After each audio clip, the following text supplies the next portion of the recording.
back row. I'm waiting for her. You know, see,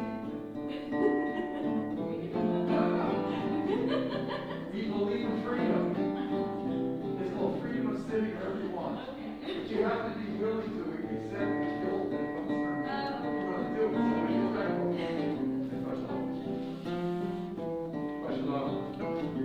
Glenn is, God knows where he is. All right, looking for a lighter. It's idolatry.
friends, Shabbat Shalom to everyone here.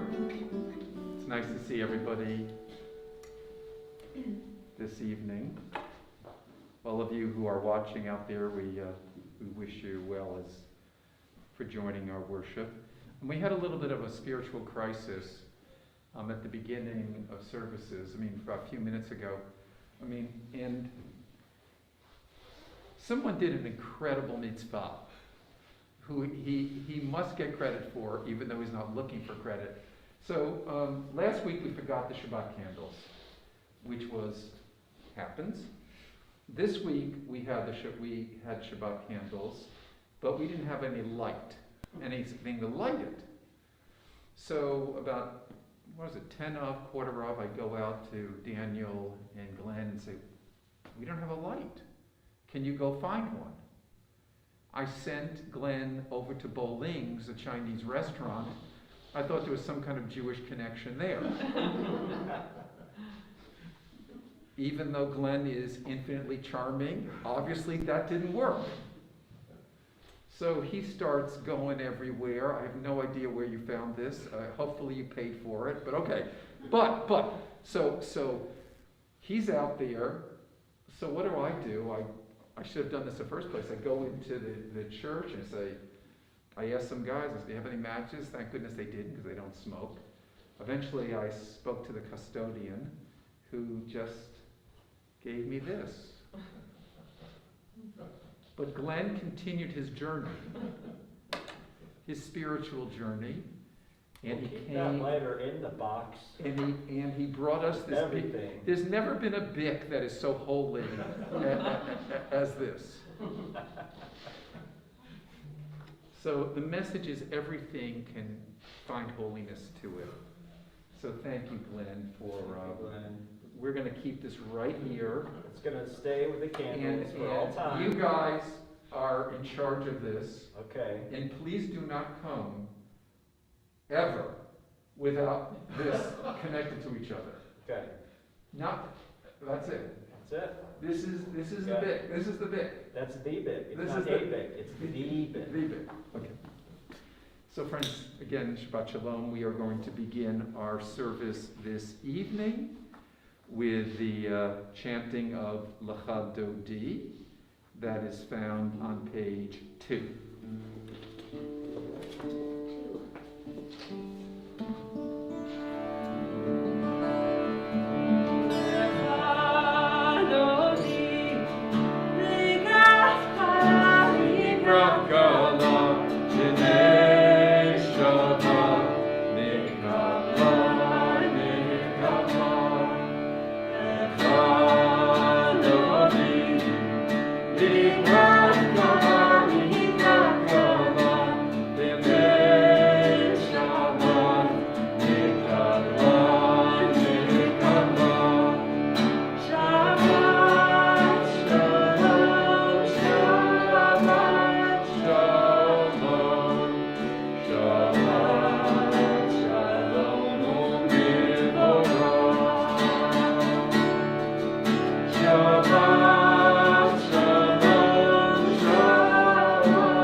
I'm going to put you on the spot. I want you to light the Shabbat candles. Thanks, Rabbi.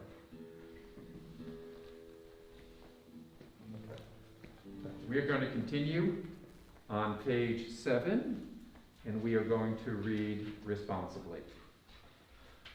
Come, let us welcome Shabbat. May its radiance warm our hearts as we kindle these tapers. Light is a symbol of God's presence in our lives. The Eternal One is our light and our salvation. Light is the symbol of the holiness within each of us. The human spirit is the light of God. Light is the symbol of the Torah's teachings, for the commandment is a lamp and the Torah is a light. Light is the symbol of Israel's mission, as it is written, I have made you a covenant people to serve as a light to the nations. Therefore, in the spirit of our ancient tradition that hallows, unites Israel in all lands and all ages, we kindle the lights of Shabbat.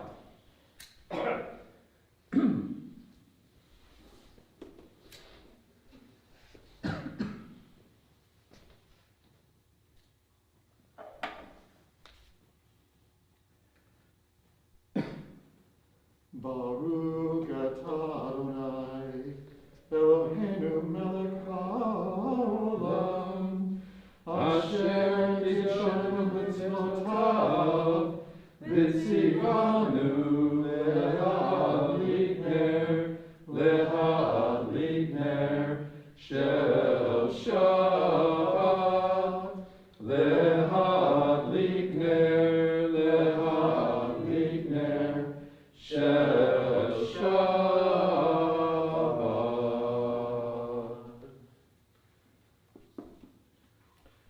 May God bless us with Shabbat joy. May God bless us with Shabbat holiness. May God bless us with Shabbat peace. Amen. Okay. We are going to continue in our worship to the second service of the month, page 36, and we're going to ask everyone to please rise.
Let's be seated.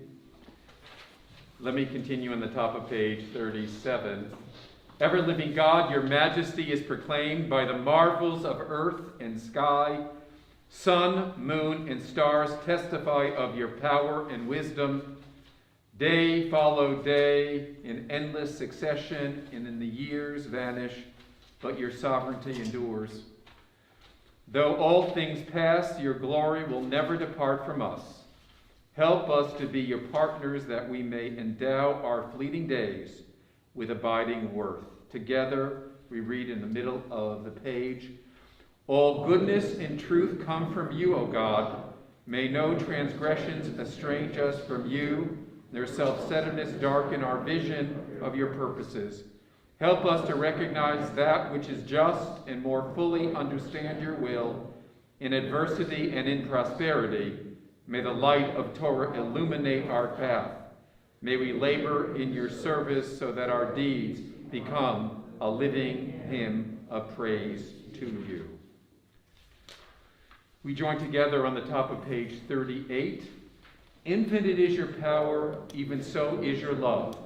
It may be seen through the history of our people Israel, through laws and ethical precepts, through statutes and ordinances. You have led us in the ways of righteousness and brought us to the light of truth. Therefore, at our lying down and our rising up, we will meditate on the Torah's teachings, finding within the inspiration and guidance for our daily lives. May your love never depart from our hearts. We praise you, God. You have revealed your love through our people Israel. Let us turn to page 39 and let us rise for the Shema on that page. Shema Yisrael, Adonai Eloheinu, Adonai, Adonai Echad. Baruch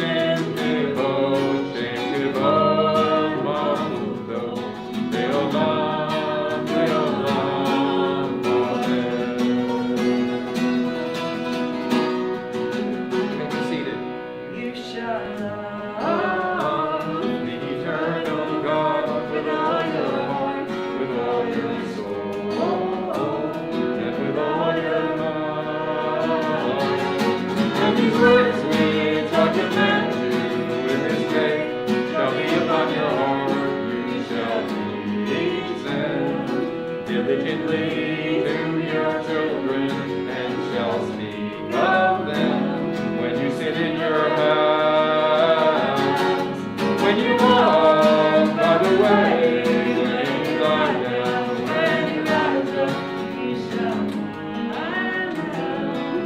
For a sign upon your head, your day shall be a symbol before your eyes.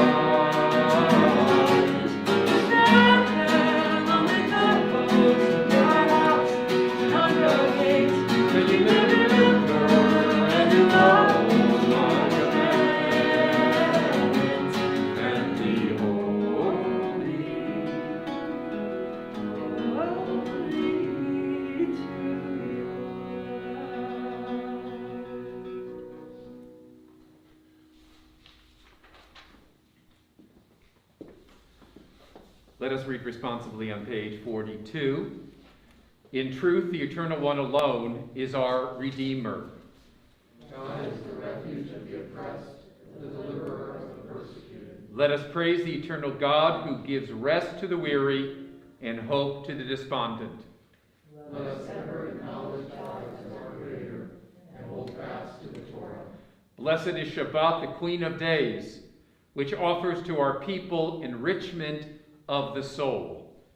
Even more than Israel has kept the Sabbath, so the Sabbath has kept our people Israel. How blessed are those who observe Shabbat, who sanctify it with prayer, with study, and with friendship. Let us rejoice in our eternal God and delight in the heritage of our people. May our homes be filled with light and gladness. May our hearts be steadfast, trusting in the Eternal One. The love of God is our strength. We continue with Mi Chamocha.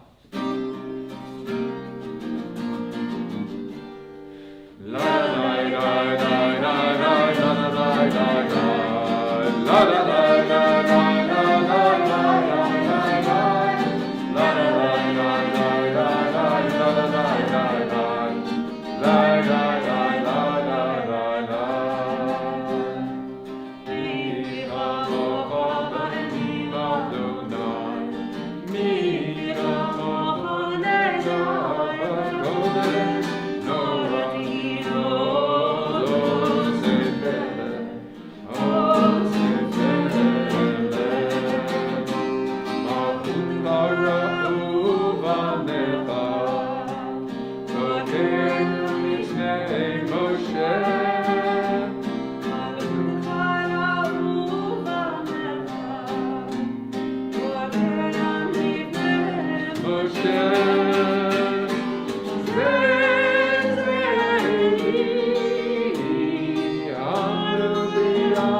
I'm very happy and surprised.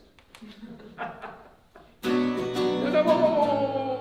Oh, hold on. Hold on. I'm going to do something in the beginning. Right. Your kavanah, your urgency is moving. Okay, page 44. Let me begin at the top of the page. As the Sabbath descends, it enfolds us in its mantle of peace. It brings to us the precious gift of time to embrace family and friends, to reflect more deeply on the meaning and purpose of our lives, and to worship in the beauty of holiness. May every Shabbat be for us a sanctuary of love and devotion, bringing contentment to our hearts, happiness to our homes, and blessings to our people. Let's join together. Those who celebrate Shabbat and call it a delight, rejoice in your creation. All who hallow the seventh day shall be gladdened by your goodness.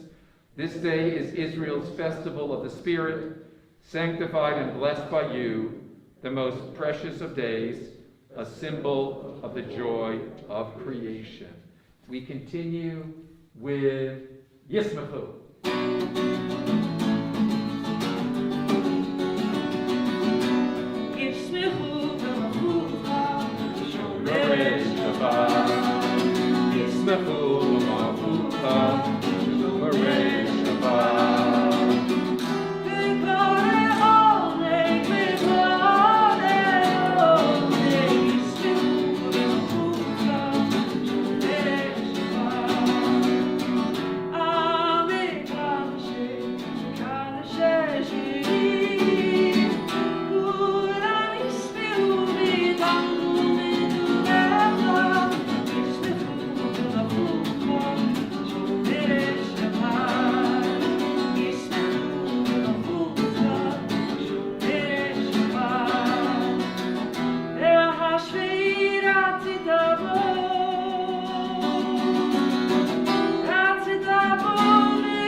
Let's turn to page 45 and let us rise for the Amidah.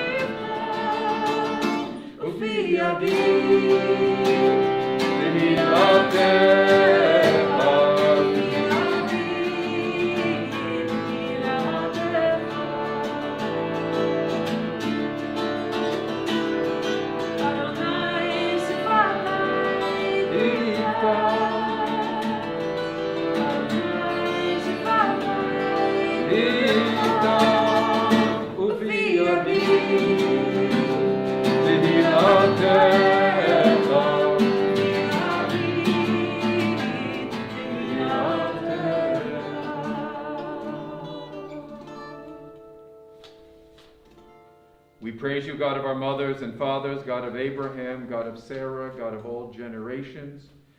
You bestow loving kindness on all your people. You remember the devotion of those who came before us. And as you guided our ancestors with love, you offer hope to us, their descendants. You are our creator and helper, our guide and protector. We praise you, eternal God, shield of Abraham and help of Sarah. Please be seated.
On page 46, let us read these words responsively. God of ages past and future, God of this day, as you were with our mothers and fathers, be with us as well. As you strengthen them, strengthen us. As you were their guide, be ours as well. Grant that we too may be bearers of your teaching, teachers of your truth. Then our tradition shall endure, and our people Israel will live, from mother and father to daughter and son, and all who follow them. One generation comes, one generation passes. Each of us is a link in the endless chain of our heritage. Students of the Torah become teachers. Our faith and our ideals endure. Our people and our values live on. On page 48, let us continue reading these paragraphs responsibly. God calls our people Israel to be of service. May we fulfill this charge by exemplifying the Torah's ideals with all those we encounter in our daily lives. May we have the grace to fulfill our mission with enthusiasm and with joy, always tempered by wisdom and guided by respect for others' people's faith and ideals. May our actions attest to the strength of our convictions. May our conduct towards our neighbors, our faithfulness in every sphere of duty, our compassion for those in need, and our patience under trial show that the one whose law we obey is indeed the God of all goodness, the loving creator of all people. This teaches us that to serve God is perfect freedom, and to worship God, the soul's purest delight. May our eyes and minds always be open so that we may see and welcome all truth, whether shining from the wisdom of ancient revelations or reaching us through the prophets of our own time. For God continues to shed light on every generation that seeks guidance of the Eternal One. The people of Israel shall preserve the Sabbath, observing the Sabbath in every generation. As a perpetual covenant, it is a sign between God and the people of Israel forever. On page 49, let's continue as I read the translation of the Hashkivenu prayer. Grant, O God, that we may lie down in peace and that we may rise up again to life. Spread over us the shelter of your peace. Guide us with wise counsel. Be as a shield about us, fortifying us against hatred and war, against pestilence and sorrow. Curb within us the inclination to do evil and enfold us with the embrace of your love. Guide our going out and coming in to life and peace from this time forth and forever. We praise you, God, for you shelter us and all who dwell on earth. We continue with Hashkivenu, page 49.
Let's read together on page 51, at the top of the page.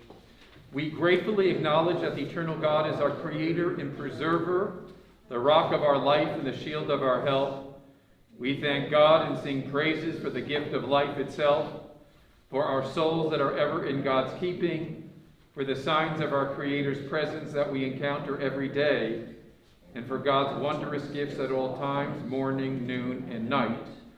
Truly our blessings are without end, and God's loving kindness never ceases. Therefore do we forever put our trust in the Eternal One. We continue with Shalom Rav in the middle of page 52.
Let us continue in some moments of private reflection.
Friends, let's turn to in our Sidurim to page 10 as we continue with some moments reflecting and asking God's blessing on those who are ill.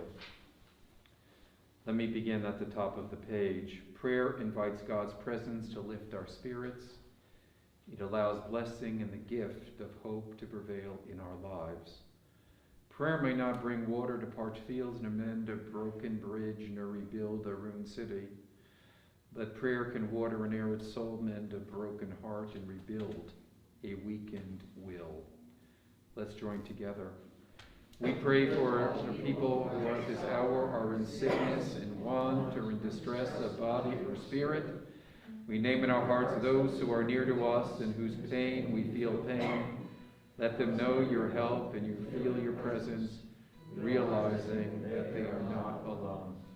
Friends, as is our custom, if anyone here would like to share a name of someone they are praying for this evening, I ask you to do so. Anyone? Tom Nelson. Okay. Dana Lang. Okay. Christina Mejia. Let's continue with Mishabera.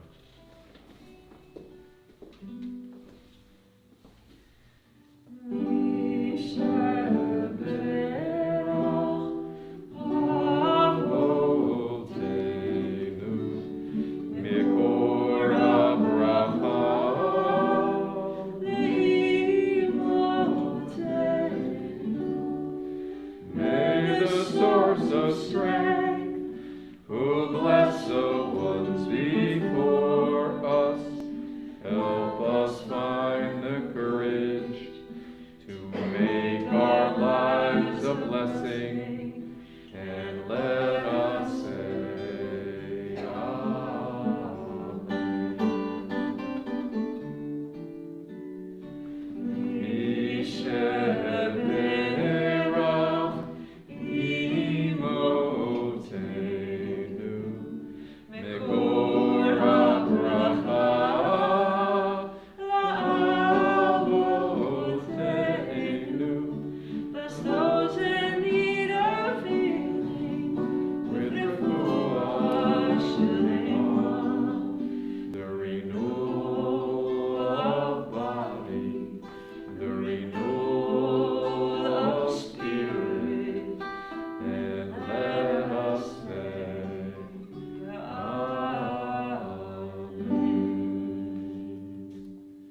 Friend, Shabbat Shalom. It's a pleasure to be with you this evening. It was hard to get here.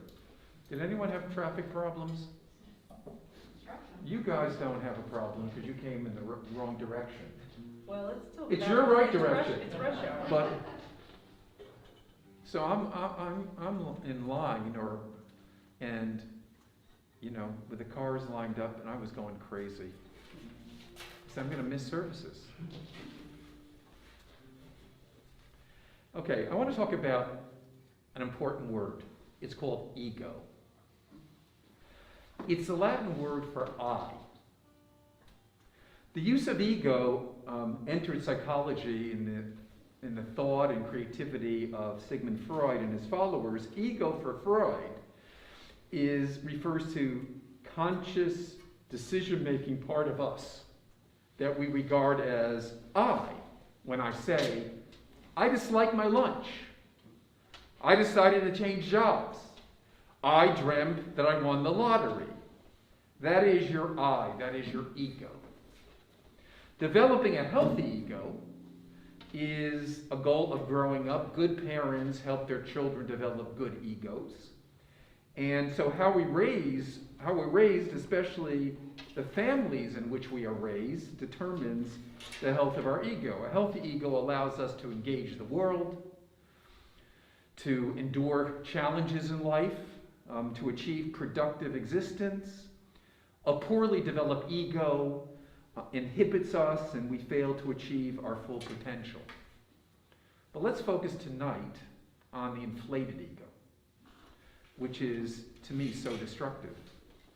And let me give you an example that is found in our Torah reading that is fantastic understanding of ego. In our Torah portion, Vayetze, it begins with the patriarch Jacob departing from his hometown in Beersheba. He has cheated his brother of his birthright. He has deceived his father. He's afraid that his brother will kill him. So he takes off for the city that is, in Hebrew, is Haran. It's in northern Syria, to live in the house of Laban, his maternal uncle. So let me read to you what the Torah says. It says, Jacob left Beersheba and set out for Haran. He came upon a certain place and stopped there for the night, for the sun had set.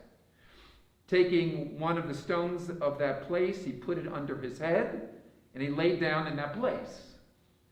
He had a dream. A stairway was set on the ground, and its top reached to the sky, and angels of God were going up and down on it.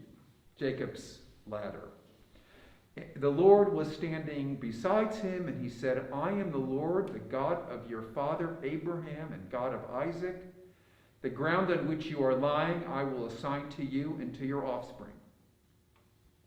Your descendants shall be as the dust of the earth. You shall spread out to the west and to the east, to the north and to the south. And all the families of the earth shall bless themselves by you and your descendants. Remember, I am with you. I will protect you wherever you go and will bring you back to this land. And I will not leave you until I have done what I have promised you. And here is the line that to me is the most important. Jacob awoke from his sleep and said, surely the Lord is present in this place, and I did not know it. On some simple level, this is a really basic story. It's a man lies down in what he appears to be a God-forsaken place. And unexpectedly, he has this great vision. And when he wakes up, he knows something profoundly spiritual has happened to him. He senses that he had somehow been in the presence of God. And he proclaims the following.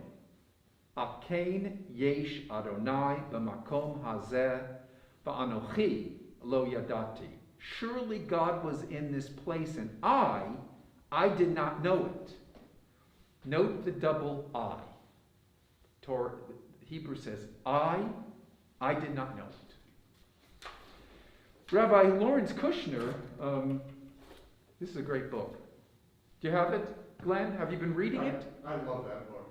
I mean, did you read it like this afternoon? I just finished reading it a couple weeks ago, actually. Okay, so tell me if I'm telling truth here.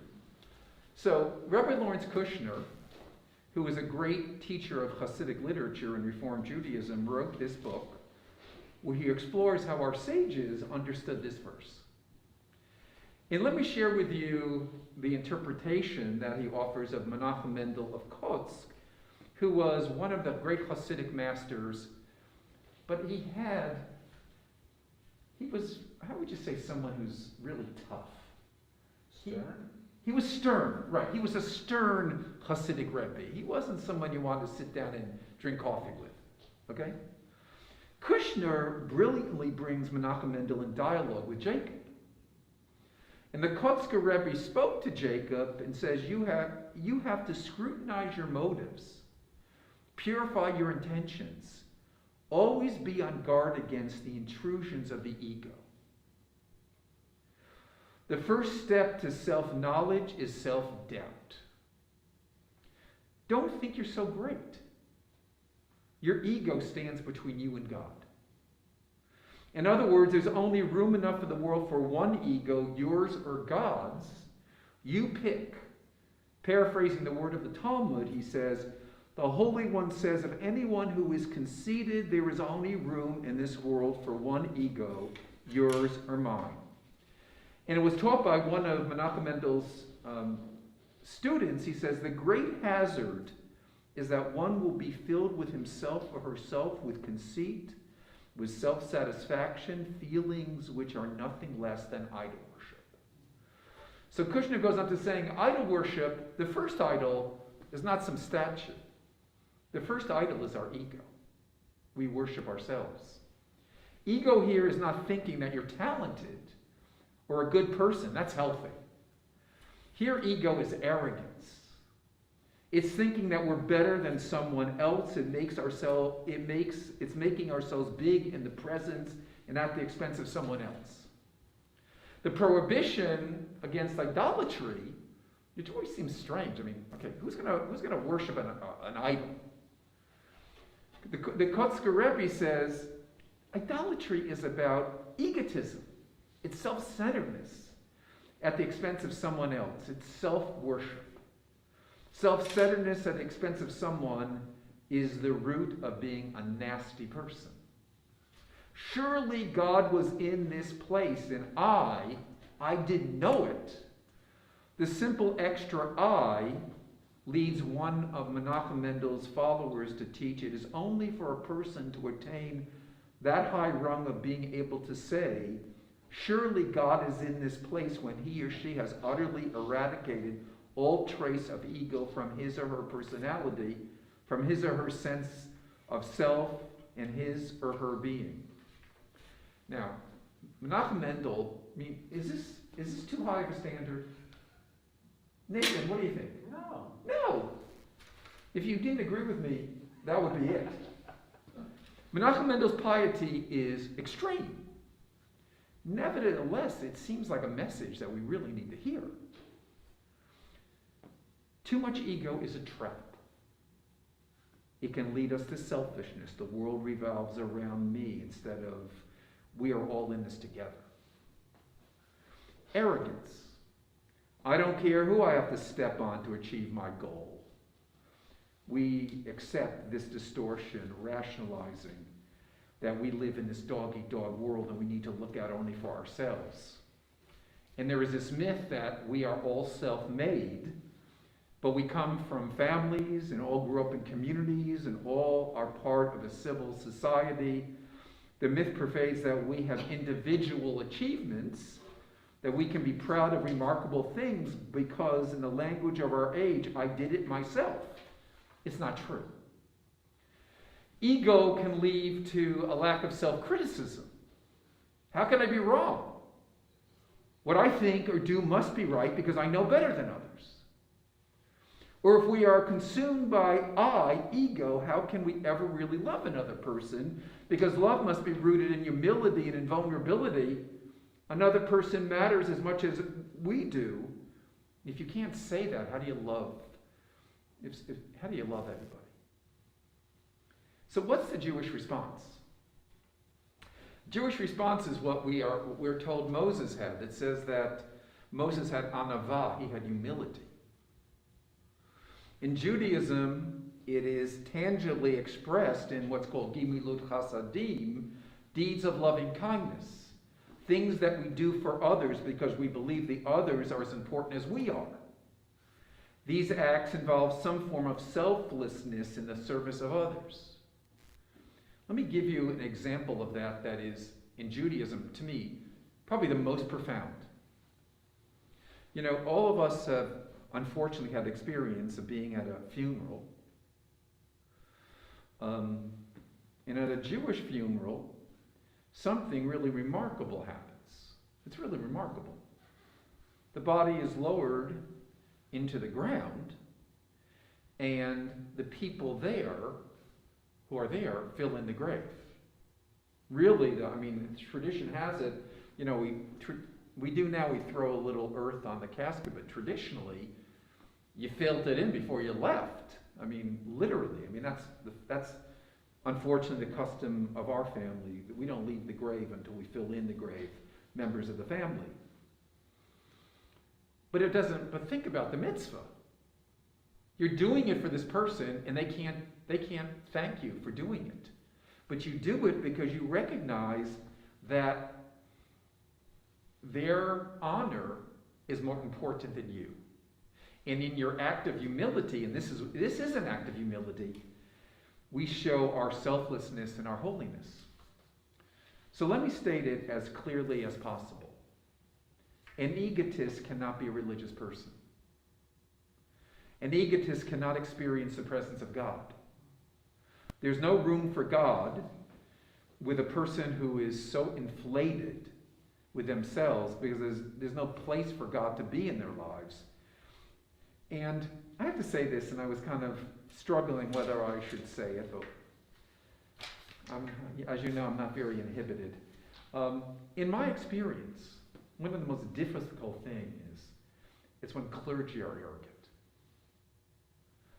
Anything that they say or should do should be questioned if you can feel that arrogance. And I pray, and something, I've been a rabbi for 39 years, I pray that how I present myself and live my life does not give a sense of arrogance, because clergy can be arrogant. And if I am, I apologize. And if I have been, pointed out to me, because I don't think any of us can experience God if we're so pumped up with ourselves. So, friends, as we come to worship each Shabbat, let us feel the regenerative power of Shabbat, the power of community, the reassurance of our sacred tradition, and let us enter with some humility, and let us leave with more humility. Let us try to keep our egos in check, because in the end, Menachem Mendel is right. God can only be part of our lives when we are able to subdue how important we think that we are. A tough but worthy challenge. Shabbat Shalom.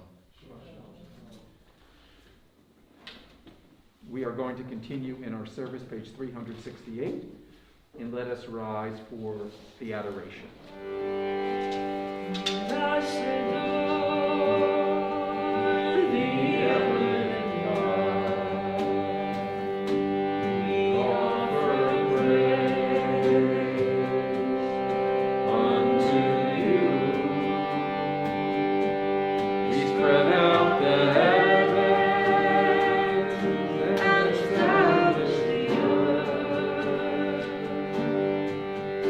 Your glory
us join together on page 369.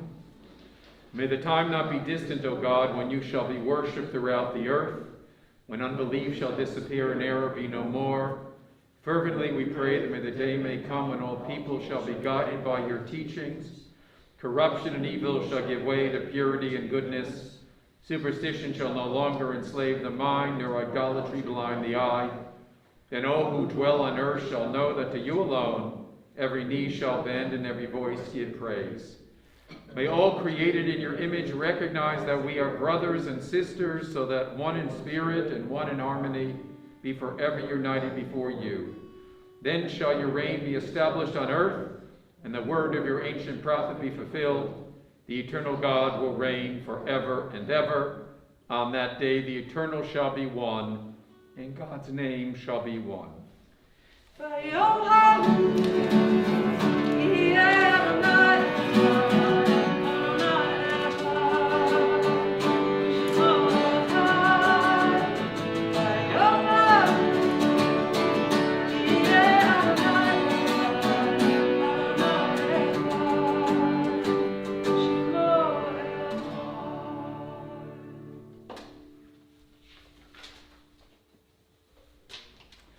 In nature's ebb and flow, God's eternal law abides. When tears dim our vision and grief clouds our understanding, we often lose sight of God's plan. Yet we know that both growth and decay, life and death, all reveal God's purpose. O life of our life, soul of our soul, cause your light to shine into our hearts and fill our spirit with abiding trust in you. This weekend, we recall the yurt sites that are part of the permanent memory of our community. Clayton Barnett, Leon Block Jr., Bernice Cohn, Leslie Cohn, Marjorie Frontman, Martin Hoffman, Dorothy Katz, Earl Katz Jr., Louis Levy, Bessie Levy, Donald Loeb, Laura Lucas, Maxine Mayer, Carol Prince, John Ryder, Eli Siegel, Adele Shapiro, and Harry Strauss. In solemn testimony to that unbroken faith that links to generations of the house of Israel one to another, we ask everyone to please rise as we join together in reciting the Mourner's Kaddish, page 375. Yitkadal v'yitkadash Shemei Rabba, v'yomad divrach Yerutei v'yamlich malchutei, v'chayechon u'v'yamechon u'chayei l'chol Beit Yisrael, v'galav izman kariv v'yimru amen, Yehei Shemei Rabba mivarach le'olam olmei omayah, Yitbarach v'yishtabach v'yipa'ar v'yitramam v'yitnaseh, v'yitadar v'yitalev v'yitalal shmei l'kudesha b'reichu, le'elam en kol birchata v'shirata, tush b'chata v'nechamata, tamiran b'yomah v'yimru amen. Yehei shlama rabba min shemaya v'chayim aleinu v'al kol Yisrael v'yimru amen. Oseh shalom b'mramav hu ya'aseh shalom. Aleinu v'al kol Yisrael v'yimru amen. May the one who causes peace to reign in the high heavens, let peace descend on us and all Israel and all the world. And let us say, Amen. Please be seated. Friends, we are mindful that we are in the period of Shloshim for two of our members who have died, Howard Boasberg Jr. and Joy Davidson. And as you know, during the period of Shloshim, it's the 30 days after the death of a loved one, when there is a special focus in on the mourning that we experience as individuals and as families. The Shabbat flowers are sponsored in memory of Clayton Barnett by the Barnett families, in memory of Leslie Cohn, Dorothy Katz, and Earl Katz Jr. by Ward and Donna Katz, in memory of Martin Hoffman by Gail and Alan Gutowitz, in memory of Maxine Mayer by Carol Myers and Chuck Gilbert, in memory of Carol Prince by Ted and Sarah Prince. Let me share with you just a couple of important announcements. Next week, we will be virtual again, and the week after, on Thanksgiving weekend. We will be virtual. So if you come down here, it's a lovely building, but you won't see us, okay? Our next in-person worship will be Friday, December 3rd. We have a very active social justice committee and chaired by Susie Block, and I want to just make 3 mentions of some of our programs that we're involved in. Digitutoring, in 2020, we began partnering with Operation Breakthrough to address the needs of Kansas City children, and so we have recruited volunteers to tutor a child remotely or in person in reading, math, and or general life skills. You don't have to be a professor or a trained teacher, but if you're interested, please contact the temple. We do have a significant number of people who are doing this, and I know it's rewarding to them, and it's impacting our members of our community, young people who need support. We are going to be having on Hanukkah, if you walked in the I don't know what you call it, a little patio. At the end of the patio, we're going to be putting up our Hanukkah, our menorah for Hanukkah, and we're going to be lighting it every night here. And one of the things we want to do is that during that period of time when someone comes, to bring a non-perishable food item so we can make the Hanukkah menorah lighting into something that will heal the world and bring light to the world. And what we are suggesting, and I have no idea how this came up with pasta, canned spaghetti sauce, rice, box mac and cheese, box soups and canned goods, or anything else you want to bring that's not non-perishable. One final thing is that on December 1st through 3rd, we have New Reform Temple is going to be involved in a blood drive. It happens at any blood center that you want to go to. You just go and you say that you are registering with our group code number, which is KCZQ. You can call the office to remember that, and so we can give blood and serve that purpose. I just want to also make mention, as I've advertised it weekly in the bulletin, in the email bulletin. One of the things that there's interest, and we're going to pursue it, is somehow dealing with the environmental issues that we face in our world. And there is a organization a Jewish organization called Dayenu, which is focused in on bringing Jewish people together to respond to environmental issues, and it's my goal with volunteers from our congregation to create what they call the Dayenu Circle, so that we can focus our congregation, and hopefully the Jewish community as large, in dealing with the environmental crisis, especially considering the fact that what happened in Glasgow this week, it's not what is needed to address the crisis that we face in our nation. Okay, one other thing. And those of you out there who potentially are going to come to services here, I know... I was waiting. You're waiting, okay. I'm not sure I'm in the shot. I thought you were waiting. You know, Becky is sitting there very calmly, and you are everything. Wow. Okay. All at once. All at once. Yeah. No. It was a little confusing getting into the building. If you know Unity Temple, if you're coming to Unity Temple, to come to our services, you don't go through the front door. We go through the side door, which is opposite Boleyn's. I'm tired of giving Boleyn free advertising. What street is that? Jefferson. Okay. Down at home says the Eden Alley entrance when this was a restaurant? No. It's the entrance right over here where you know the little patio there. You walk through the patio and you come down these stairs. That's how we wanted it to be. So, only way to know if you're doing that, you're parallel to the side of Boleyn's. Or for intelligent people like Donna, on Jefferson. Okay? But I remember Jefferson, I remember it's opposite Bowlings. Okay. So how are we concluding our service? Oseh Shalom. We want to bring peace into this world, and it's found on page 429. And I thank everyone for being here this evening. It's great to see you, and thanks for making this a service.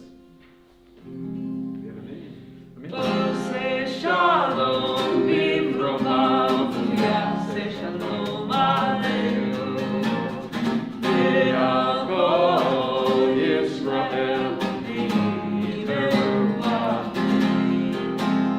Oseh Shalom Bimromav Yaseh Shalom Aleinu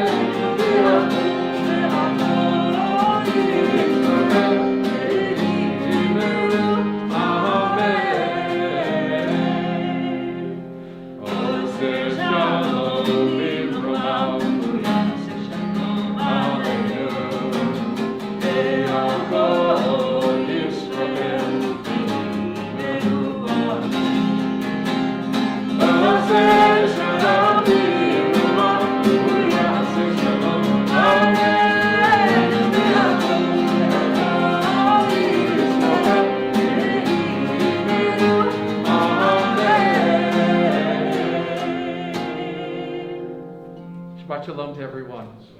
Have a great week.